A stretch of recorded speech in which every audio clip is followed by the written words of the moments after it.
আব্দুল্লাহ ইবনে মাসউদ কেবলমাত্র কোরআন ভালো করে জানতেন, বুঝতেন, বিষয়টা এমন না। আমার বন্ধুগণ, কেমন শুধুমাত্র ইলমে ফিকহের উপরে আব্দুল্লাহ ইবনে মাসউদের দখলদারিত্ব ছিল, বিষয়টা এমন না। আব্দুল্লাহ ইবনে মাসউদ কোরআনুল কারীমের ভালো তাফসীর জানতেন।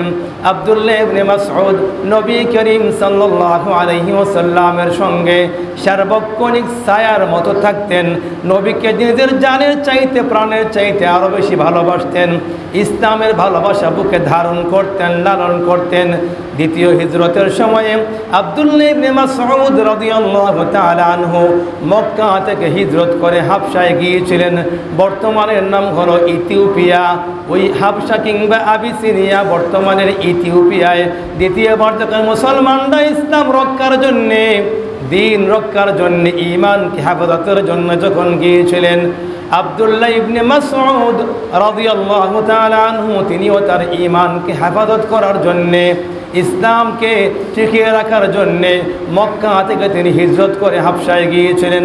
আবার যখন মুসলমানরা মক্কা থেকে যখন নাকি হিজরত করে মদিনায় গিয়েছিলেন, আব্দুল্লাহ ইবনে মাসউদ রাদিয়াল্লাহু তাআলা আনহু সহায় সম্পত্তি সবগুলো রেখে তিনিও এমনি করে মক্কা থেকে হিজরত করে মদিনায় গিয়েছিলেন। মদিনায় যাওয়ার পরে নবী করিম সাল্লাল্লাহু আলাইহি ওয়াসাল্লামের সঙ্গে সকল যুদ্ধের ময়দানে আব্দুল্লাহ ইবনে মাসউদ হাজির হয়ে গিয়েছেন। বদরের যুদ্ধে আব্দুল্লাহ ইবনে মাসউদ নবীজির সঙ্গে শরীক হয়েছেন। উহুদের যুদ্ধে আল্লাহর নবীর সঙ্গে আব্দুল্লাহ ইবনে মাসউদ শরীক হয়েছেন। আমার বন্ধুগণ, খন্দকের যুদ্ধে আব্দুল্লাহ ইবনে মাসউদ নবীর সঙ্গে শরীক হয়েছেন। নবী যত যুদ্ধের ময়দানে ছিলেন, আব্দুল্লাহ ইবনে মাসউদ সকল যুদ্ধের জিহাদের ময়দানেই ছিলেন। সবচাইতে আনন্দের কথা হলো, বদরের যুদ্ধের দিনে দুইজন ছোট বাচ্চা মুআজ এবং মুআওয়াজ, এই দুই ভাই এরা যখন নাকি আবু জেহেলকে যখন ঘোড়ার থেকে যখন জমিনের মধ্যে ফেলে দিয়েছিল, দুই ভাই যখন মক্কার সবচাইতে বড় দুশ্মন, ইসলামের সবচাইতে বড় দুশ্মন, মক্কার সম্ভ্রান্ত নেতা আবু জেহেলকে যখন নাকি ধরাশায়ী করে ফেলেছে, এবারে হত্যা করবে। আব্দুল্লাহ ইবনে মাসউদ ছোট্ট মানুষ, আব্দুল্লাহ ইবনে মাসউদ যখন নাকি দেখলেন মুআজ আর মুআওয়াজ দুইজন আবু জেহেলকে জমিনে ফেলে দিয়েছে, আব্দুল্লাহ ইবনে মাসউদ দেরি করেন নাই, নাঙ্গা তরবারি হাতে নিয়ে ওই আবু জেহেলের গলার মধ্যে যখন আঘাত করে দিয়েছেন, ইসলামের সবচেয়ে বড় দুশ্মন আবু জেহেলকে হত্যা করে দেহ থেকে মস্তক দ্বিখণ্ডিত করে দিয়ে, বিচ্ছিন্ন করে দিয়ে ইসলামের পতাকাকে তিনি ওই বদরের ময়দানে, বদরের প্রান্তরে উড্ডীন করে দিয়েছেন। ওই আব্দুল্লাহ ইবনে মাসউদ রাদিয়াল্লাহু তাআলা আনহু ইসলামের জন্য সার্বক্ষণিক জীবন দেওয়ার জন্য প্রস্তুত ছিলেন। যতক্ষণ নবী করিম সাল্লাল্লাহু আলাইহি ওয়াসাল্লাম দুনিয়ার জমিনে বেঁচে ছিলেন, ততক্ষণ পর্যন্ত আব্দুল্লাহ ইবনে মাসউদ রাদিয়াল্লাহু তাআলা আনহু ইসলামের ঝান্ডাকে আঁকড়িয়ে ধরে রেখেছিলেন। এমনকি নবীর সঙ্গে সার্বক্ষণিক থাকতেন, নবীর কাছ থেকে সবসময় ফয়েজ আর বরকত লাভ করতেন।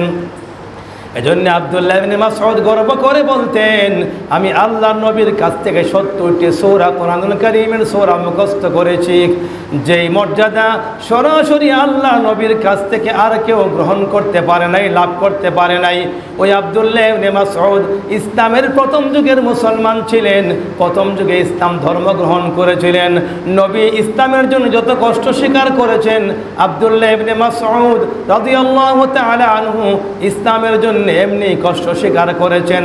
তার মানে আল্লাহ বুঝিয়ে দেয়, ও নবী, আপনি যখন দুনিয়ার জমিনে একা ছিলেন, আপনি যখন দুনিয়ার জমিনে একা একে একত্ববাদের দাওয়াত দিচ্ছিলেন, যখন মক্কার বেঈমান কাফেররা আপনাকে অত্যাচার করতেছিল, যখন মক্কার বেঈমান কাফেররা আপনাকে বাড়ি ছাড়া করেছিল, আপনাকে ঘর ছাড়া করেছিল, ওই সময়ে মক্কার মানুষদের ভিতর থেকেই আমি আল্লাহ রব্বুল আলামিন কিছু মানুষকে ইসলামের প্রথম যুগে কালিমার মালা গলায় দিয়ে, কালিমার মালা গ্রহণ করানোর মাধ্যমে, ও নবী, আমি আপনার সাহায্য করেছি, আমার দ্বীনের সাহায্য করেছি, আমি আপনার হেফাজত করেছি, আমার দ্বীনের হেফাজত করেছি। এমন একজন মানুষ হলেন তিনি, যিনি হলেন আব্দুল্লাহ ইবনে মাসউদ রাদিয়াল্লাহু তাআলা আনহু। ওই আব্দুল্লাহ ইবনে মাসউদ ৩২ হিজরিতে মদিনায় তিনি ইন্তেকাল করেছেন এবং উসমানে গনি রাদিয়াল্লাহু তাআলা আনহু ওনার জানাজার নামাজ পড়িয়েছেন।